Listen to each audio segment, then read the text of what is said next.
Roberta Luxinger volta ao radar da Polícia Federal. Segundo investigações, a amiga de Lulinha teria acompanhado empresários em visitas a gabinetes do BNDES e no Planalto. Detalhe, fora da agenda oficial.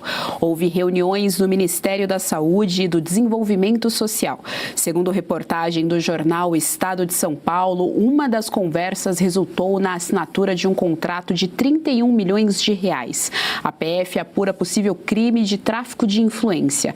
As defesas de Luxinger e Lulinha negam irregularidades. Berenice Leite, mais um capítulo na amiga do Lulinha. Vale ressaltar que eles continuam defendendo a pesca probatória e tanto a defesa da Roberta quanto a defesa do Lulinha já acionaram a Suprema Corte para que essas investigações sejam arquivadas pela Polícia Federal. Isso mesmo, Geise, mais um desdobramento, né, em relação à investigação que agora tem como alvo o filho do presidente Lula. É importante se dizer que a forma como eles identificam a Roberta Luxinger como uma lobista, o Brasil ainda não legalizou o lobby, tá?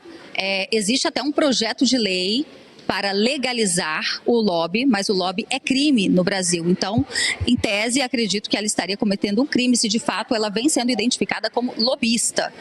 Outro ponto importante, inclusive a relatoria desse projeto é do senador Isalci Lucas, já cheguei a cobrir algumas audiências, né? Então, já que acontece tudo isso nos bastidores, reuniões fora da agenda, talvez seria melhor legalizar mesmo para ter o controle de quem entra, de quem sai, de quem foi que indicou, a troco de quê, né?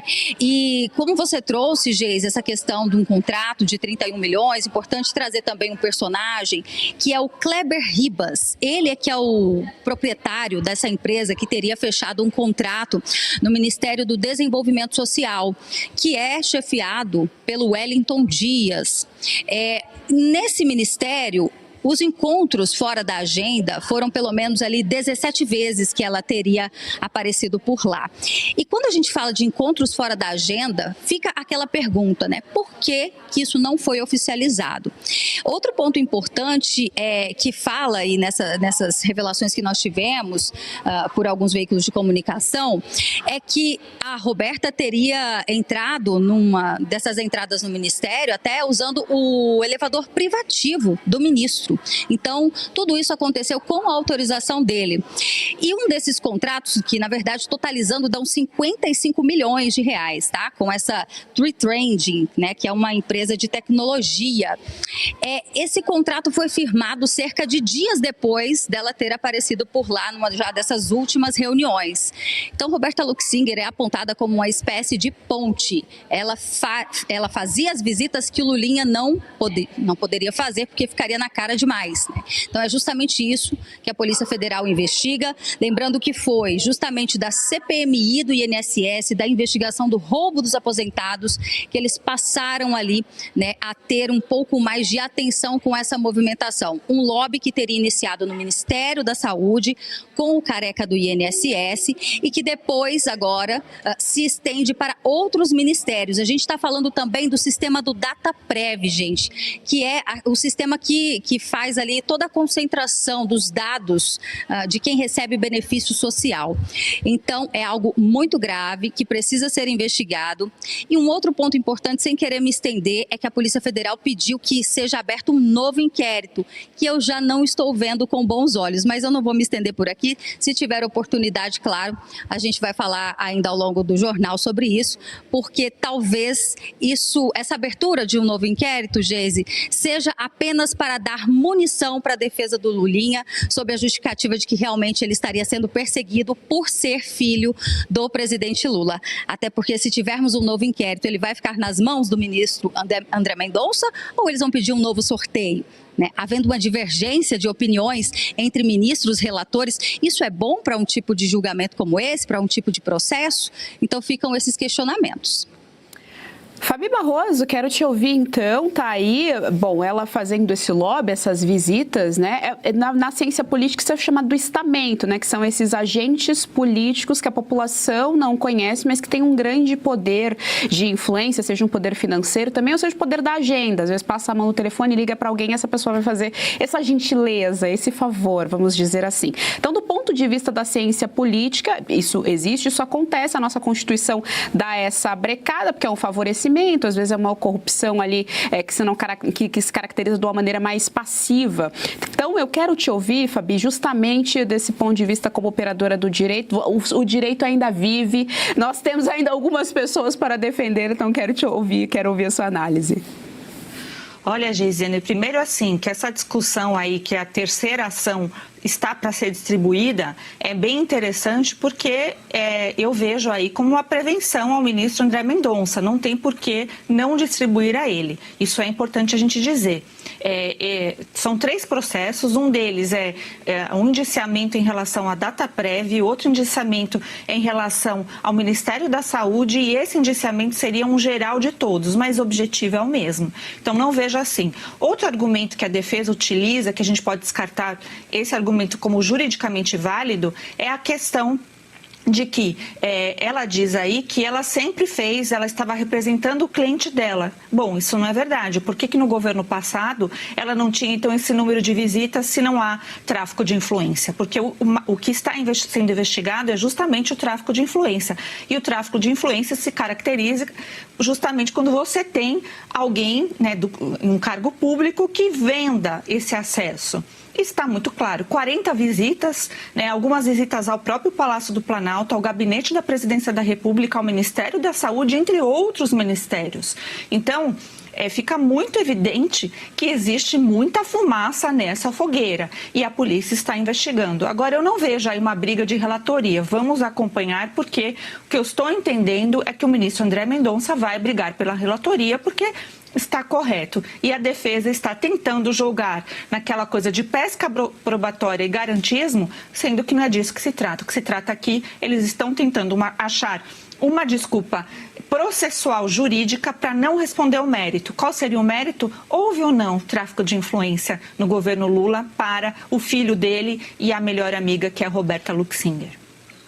Bom, falando aqui a respeito dessa pesca probatória, que é a alegação do Lulinha, o Lulinha tem a terceira indicação, então terceiro aí investigação aberta contra ele, o senador Carlos Viana, aquele senador lá da CPMI e do INSS, tuitou a respeito, ele disse o seguinte: Lulinha já pode pedir música no Fantástico.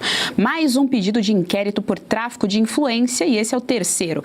Cannabis medicinal, DataPrev, acesso a gabinetes. O menino que a base tentou blindar na CPMI e agora coleciona investigações. O desespero tinha explicação, são as palavras do senador Carlos Viana, ele que foi relator aí da presidente, na verdade, o relator foi Alfredo Gaspar. O deputado Alfredo Gaspar, ele foi presidente da CPMI, do INSS, Berê.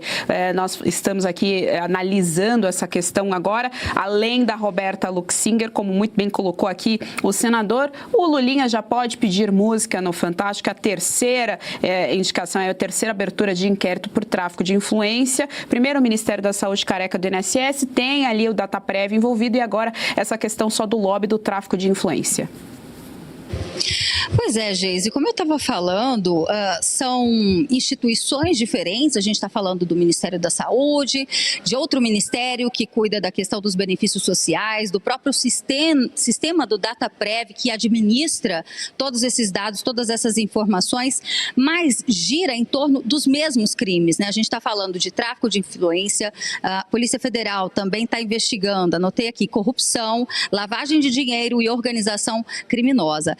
Eu soube também que a defesa do filho do presidente Lula está tentando de todas as formas levar esse processo para a primeira instância, porque assim ele teria mais chances, inclusive numa eventual condenação, poderia recorrer, enfim, segunda, terceira instância, até porque o filho do presidente não tem foro privilegiado. Mas aí é que está o ponto, né? Se esse processo continuar ali no Supremo, é porque tem o envolvimento de pessoas com foro privilegiado. E aí aí eu, como jornalista, acredito que tenho o direito de questionar, porque se um ministro, né, um ministro do governo abre as portas e não deixa ali um registro oficial, inclusive deixando que a suposta lobista entre pelo seu elevador particular, o que teria, né, de interesse da parte dele, o que ele ganharia com isso e logo depois havendo a conclusão de um contrato firmado, um contrato milionário que ultrapassa aí, né, dezenas de milhões de reais. Então, se nós estamos falando de pessoas, políticos com foro privilegiado que estão dentro desse processo, aí de fato a defesa não vai ter como trazer para a primeira instância. E é justamente por isso que eu acredito que esses processos, concordo com a Fabi, em relação ao processo se manter nas mãos de um único magistrado. Até porque daria munição, não só para que a defesa, havendo um relator que tem um entendimento diferente do André Mendonça, isso vai virar uma discussão terrível, né? Então, havendo um juiz só, que ali durante a audiência, veja o reboliço que virou na época do 8 de janeiro, quando Luiz Fux teve um voto divergente. Imagine um relator diferente em um processo que praticamente investiga as mesmas coisas, só muda a instituição. Então, nós temos que acompanhar como é que vai acontecer isso, até porque o Edson Fachin está de volta à presidência do STF e a gente espera que tudo isso seja investigado e que não, de alguma forma, acabe sendo o período eleitoral o problema do avanço nas investigações. Geise. E se você pudesse ter acesso aos bastidores do Sem Filtro e conversar direto com os comentaristas e âncoras da Oeste? Agora, isso é possível com o Clube de Membros do nosso canal no YouTube. O clube foi criado para quem quer dar um passo além e fazer parte de uma comunidade exclusiva. São 3 níveis de assinatura pensados para aproximar você da nossa equipe. No plano apoiador, você ganha destaque no chat, figurinhas personalizadas e acesso a publicações exclusivas na comunidade do canal. Quer estar ainda mais perto da Oeste? Nos níveis Engajado e VIP, nós liberamos acesso às lives fechadas com nossos apresentadores e comentaristas, nas modalidades mensal ou semanal. Você também participa de sorteios de livros e produtos da Oeste, além de acesso antecipado a vídeos e a uma visão direta dos bastidores do programa Oeste Sem Filtro. Faça parte do nosso clube de membros e tenha acesso a lives exclusivas comigo e com todo o time da Oeste. Se você acredita na importância de um jornalismo livre, independente e comprometido com os fatos, clique agora no botão Seja Membro e conheça todos os detalhes e vantagens de cada plano.